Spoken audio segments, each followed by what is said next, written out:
Hello mga ka-farmers, welcome back to my channel. Ang pag-uusapan natin ngayon ay tungkol sa pag-aalaga ng mga sisiw. At meron ding nagtatanong sa akin kung bakit sa kanila, yung kanilang napipisa, yung mga sisiw nila, bakit maraming namamatay.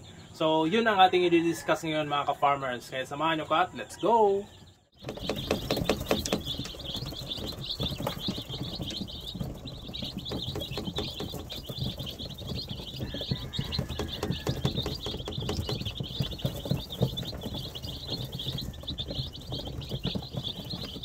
Ito na yung mga sisiw natin mga ka-farmers. 2 days old na sila. So malalakas at maliliksi na rin sila. So yan o. So mix po ito. Meron itong white leghorn pure, merong black Australorp, merong Orpington blue na nakakross sa barred Plymouth Rock, merong white leghorn nakakross sa barred rock. So yan. So meron tayong 50. Nadagdagan pala ito mga ka-farmers ng isa, nasa 55 heads ito. Pero yung isa kasing nadagdag dito ay parang disable yung kanyang paa dahil pinakahuli na siyang lumabas sa mga itlog na kasama nito. So siya yung isa lang naiwan at yun parang disable yung kanyang mga paa. So hindi na siguro kung mabubuhay pa ba yun. So 50-50 yung kanyang sitwasyon. Pero aside dun mga ka-farmers, itong 54 na heads ay healthy talaga sila. So maliliksi. Yan o, makikita nyo naman. So 2 days old pa lang sila ngayon. So yan o. So meron na tayong mga palahi. So isa lang na bulb yung ginamit natin dyan. Bali 25 watts lang yan na bulb yung ginamit natin. At yung brooder nila, ito, hindi pa natin nilagyan ito ng wood chips. So baka mamaya or bukas natin lalagyan na ito dahil malalaki na naman sila. So pwede na nating lagyan ng wood chips. Tubig nila mga ka-farmers nung day 1 ay linagyan natin yan ng brown sugar. So hanggang ngayon day 2 na hindi na natin nilagyan ng brown sugar. So plain water na lang yan. So dito mga ka-farmers, pinalitan ko na yung kanilang beddings ng yung itong wood chips. So ang rason ng mga ka-farmers kung bakit natin pinalitan ng wood chips ito ay para hindi tayo araw-araw nagpapalit ng bedding sa kanila. At maganda din itong wood chips mga ka-farmers dahil yung kanilang mga ipot ay mapapanatiling dry. Hindi kagaya ng maglalagay tayo ng newspaper, kapag nabasa yung kanilang newspaper o yung beddings nila ay nangangamoy ito. Pero dito sa beddings na wood chips, yung mga ipot nila ay mapapanatiling dry. At itong wood chips din ay ito yung nagsisilbi nilang beddings at dito sila hindi sila masyadong giginawin dahil isa ito sa mga nagpapainit dito sa loob ng kanilang brooder. Sa feeds naman o patukan ng ating mga sisiw mga farmers, ang binibigay natin ay yung booster. Ito ay yung sa Integra 1000 na pinong-pino na booster. So yan ang binibigay natin sa kanila. Dito naman sa kanilang inuming tubig ay nilagay natin ito sa plastic matting. Ang rason yan mga ka-farmers kung bakit niya natin nilagay dyan ay para hindi mahaluan niya ng wood chips. Dahil kung ilalagay lang natin sa sahig kasama yung wood chips, sa kakaskas ng mga sisiw natin ng wood chips ay titilapon ito dyan sa kanilang inuming tubig. Kaya yan yung iiwasan natin dahil kapag nahaluan niya ng wood chips at nahaluan niya ng mga dumi nila, yung mga manok natin ay magkakasakit. So isa sa mga pamamaraan natin na ginagawa, ito yung isa sa mga adjustment na ginawa natin ay inilagay natin ito sa plastic matting para hindi mahaluan ng mga wood chips yung kanilang inuming tubig. Kung may tatanong nyo rin kung bakit hindi ako gumamit ng waterer na yung pwede lang isabit o yung hanging na waterer, ang rason din ng mga ka-farmers kapag medyo malalaki na yung mga sisiw natin at palagi yung nabubunggo, yung tubig ay titilapon dito sa sahig at mamimix doon sa kanilang wood chips at hindi na magiging dry yung beddings nila. So yun ang isa sa mga iiwasan ko dito sa mga sisiw natin para palagi silang healthy at active. Sa mga sisiw din natin sa pag-aalaga nito mga ka-farmers ay palagi natin silang i-monitor. So kaya nandito sa loob ng bahay yan mga ka-farmers, sa malapit sa may incubator yung mga sisiw na ito, hindi ko nilagay sa labas. Ang rason yan ay para parati nating mamomonitor. So sa umaga, sa tanghali, sa hapon at sa gabi. So yun ang rason kung bakit nandito sa loob ng bahay itong nakalagay itong brooder, para palagi silang namomonitor at na-check natin kung wala bang nagkakasakit, meron bang pagkain yung mga sisiw natin, hindi ba nauubusan ng tubig, at kung merong matatamlay, kailangan din nating gawa ng adjustment agad. So yan ang kailangan nating gawin sa mga bagong pisa ng mga sisiw.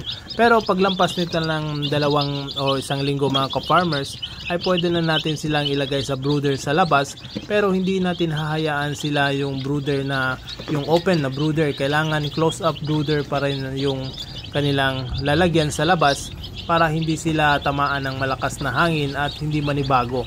So isa sa mga bagay na nakita ko mga ka-farmers sa iba kung bakit namamatay agad yung kanilang mga sisiw na kapipisa pa lang at bago pa lang i-transfer sa incubator patungo sa kanilang brooder. So isa sa mga dahilan mga ka-farmers ay yung environment. So ito makikita nyo nasa loob ng kwarto ng bahay itong ating mga brooder o yung sisiw natin. So ang rason yan mga ka-farmers kung bakit natin inilagay sa loob ay para hindi ma-expose doon sa hangin o sa labas na malakas yung hangin, mainit na panahon. Dito kasi mga ka-farmers, control natin yung lakas ng hangin o hindi masyadong tinatamaan ng hangin yung mga sisiw natin. So pwede namang kung meron kayong brooder na ganito, close up, so dapat sarado lahat, meron ng ventilation dito sa itaas. So pwede yan, basta merong ding ilaw na inilagay. So yan, naglalagay tayo ng ilaw. Isang bulb lang yung ginamit natin mga ka-farmers dito sa 50 piraso, 55 heads na mga sisiw natin. So another thing mga ka-farmers kung bakit namamatay yung mga sisiw is yung kanilang beddings. So sa beddings mga ka-farmers, yung iba gumagamit ng newspaper, gumagamit ng karton. So yung iba naman, naglalagay sila ng direkta nila ilagay doon sa yung screen na sahig which is papasukan yun ng hangin. So dito naman sa beddings na gumamit ng yung newspaper, so kailangan talaga mga ka-farmers na i-monitor natin yan.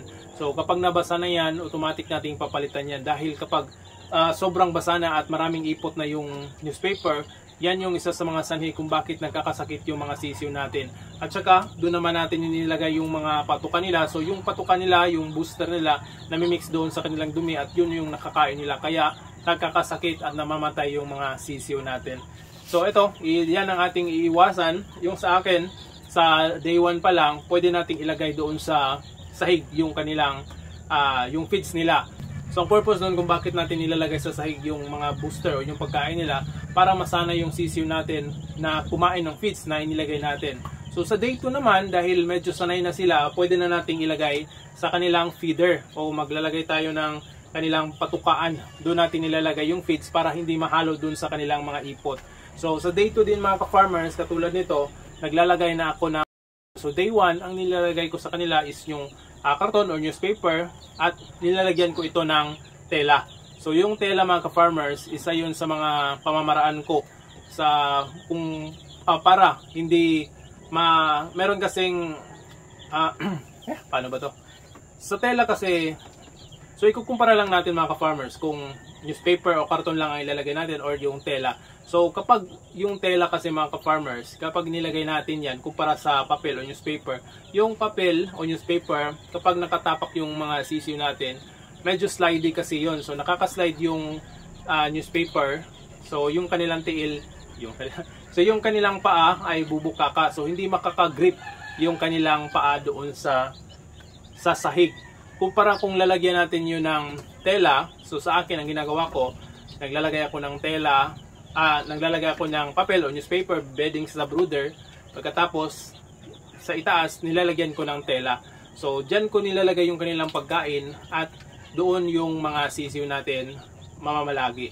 So ang rason yan para hindi ma-slide yung kanilang mga paa. So kapag nasanay na sila dahil sa day 1 pa lang hindi naman masyadong hindi pa masyadong matigas o hindi pa build yung kanilang mga muscle nila sa kanilang paa, kaya kinakailangan pa nating sanayin yung mga sisiyo natin. Sa day 2, kapag sanay naman sila, pwede na natin silang lagyan ng wood chips. So, paunti-unti lang mga ka-farmers ang paglalagay ng wood chips. So, ito, kapag nasanay na sila, hindi na tayo mahihirapan. So, yun ang mga sinasabi ko kanina sa video na isa sa mga rason kung bakit naglagay tayo ng wood chips ay para yung kanilang ipot mapapanatiling dry at hindi basa. So, ito din ay nagsisilbing init tuwing gabi dito sa kanila sa loob ng brooder. So, yun naman, about naman sa rice hull at saka itong wood chips. So, mas gugustuhin kong gumamit ng wood chips mga ka-farmers kumpara sa rice hull. Dahil kung sa rice hull mga ka-farmers, mapapansin nyo yung rice hull, matutulis yung gilid nito. So, kapag merong mga sisiw na tutukan nito, baka makakain nila at yung tulis ng rice hull o gilid ng rice hull mapupunta dito sa kanilang lalamunan at baka hindi sila matunawan. So yun yung isa sa mga rason kung bakit hindi ako gumagamit ng rice hull. So yun lamang sa video na ito mga ka-farmers. Hopefully meron kayong konting natutunan sa ating ibinahagi. At kung meron kayong mga hindi pa naintindihan o meron kayong mga katanungan, pwede kayong mag-message dito sa atin sa comment below. Pwede din kayong mag-message sa akin kung meron kayong mga inquiry or meron kayong mga personal na katanungan o gustong malaman. So message nyo ako. So ilalagay ko sa description box yung Facebook page ko. Pwede kayong mag-message doon kung meron kayong inquiry or katanungan sa akin. So maraming salamat mga ka-farmers at hopefully nag-enjoy kayo. Sana mag-subscribe kayo at happy farming. Salamat! Woo!